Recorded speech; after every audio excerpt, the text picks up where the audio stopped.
Hey everyone, welcome back. In this video, I'll show you how to set up a Notion workspace step by step in 2026 so you can stay organized, focused, and productive from day one. If you're new to Notion or your current workspace feels messy, don't worry. This setup works for beginners, students, freelancers, and even small teams. First, open Notion on your browser or desktop app and sign into your account. Once you're inside, you'll see your workspace home screen. This is where everything starts. On the left side, you'll notice the sidebar. Think of this as your control panel. All your pages, databases, and shared content live here. Before creating anything, let's clean things up. If you see default pages you don't need, right-click on them and delete or archive them. Starting with a clean workspace makes everything easier later. Now let's create a simple structure. Click on New Page and name it something like Dashboard or Home. This page will act as your main hub. Inside this page, add a short welcome note explaining what this workspace is for: personal tasks, work projects, or study notes.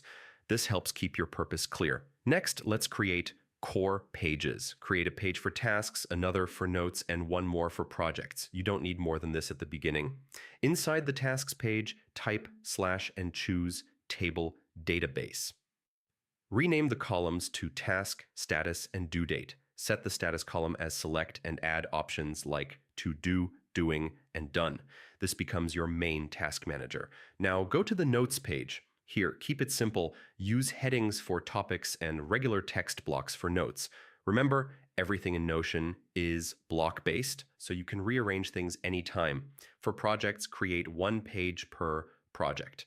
Inside each project page, add a checklist for tasks, a section for notes, and a timeline if needed. This keeps everything organized in one place. Now let's improve navigation.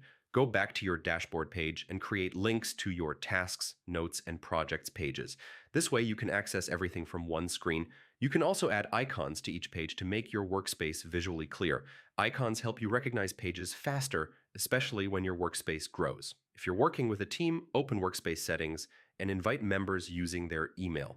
You can control who can edit and who can only view pages. Finally, don't overcomplicate your setup. A good Notion workspace grows with you. Start simple, use it daily, and adjust as your needs change. And that's how to set up a Notion workspace step by step in 2026. If this guide helped you, make sure to subscribe for more full tutorials, and I'll see you in the next video.